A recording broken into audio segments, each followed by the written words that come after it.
ভারতীয় জনতা পার্টির যিনি প্রাণ পুরুষ আমাদের অটল বিহারী বাজপেয়ী, ওনার সেন্টিনারি ইয়ার ছিল, ১৭তম জন্মবার্ষিকী। তো সেই উপলক্ষে সারা রাজ্যে আমাদের প্রত্যেকটা বিধানসভায়, আমাদের মণ্ডলে প্রত্যেকটা বুথে ওনার জন্মদিন পালিত হয়েছে। ওনার প্রতিকৃতিতে পুষ্পার্ঘ্যের মাধ্যমে, ওনার জীবনের কর্মজীবন নিয়ে আলোচনার মাধ্যমে এবং জেলায় জেলায় ওনার ওনার রাজনৈতিক জীবন এবং ওনার কর্ম নিয়ে এক্সিবিশন আমরা শোকেস করেছি প্রত্যেকটা জেলা কার্যালয়ে। আর এক বছর সমানে, যেহেতু এটা সেন্টিনারি ইয়ার, এক বছর সমানে বিভিন্ন কার্যক্রম আমাদের চলতে থাকবে অটল বিহারীজিকে নিয়ে।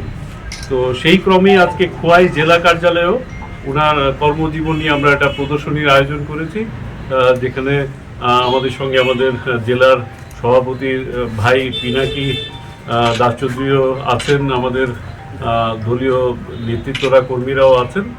তো এই কর্মসূচি চলতে থাকবে এক বছর ব্যাপী, বিভিন্ন কার্যক্রম চলবে, সমাজসেবামূলক কাজ চলবে, আমরা পাবলিক আউটরিচের কাজ চলবে এবং অটল বিহারী বাজপেয়ীর যেই ফিলসফি সেটা প্রত্যেকটা মানুষের কাছে পৌঁছে দেওয়ার কাজ আপনাদের চলবে।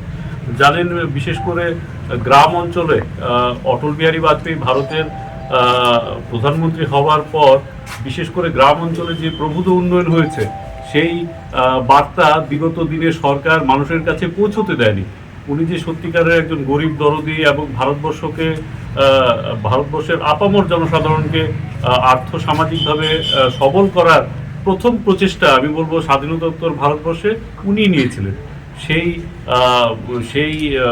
সেই বিষয়গুলো মানুষের কাছে পৌঁছে দেওয়া, সমাজে আবার অটল বিহারী বাজপেয়ীর যে ফিলোসফি সেটাকে পৌঁছে দেওয়ার কার্যক্রম চলতে থাকবে এক বছর সমানে।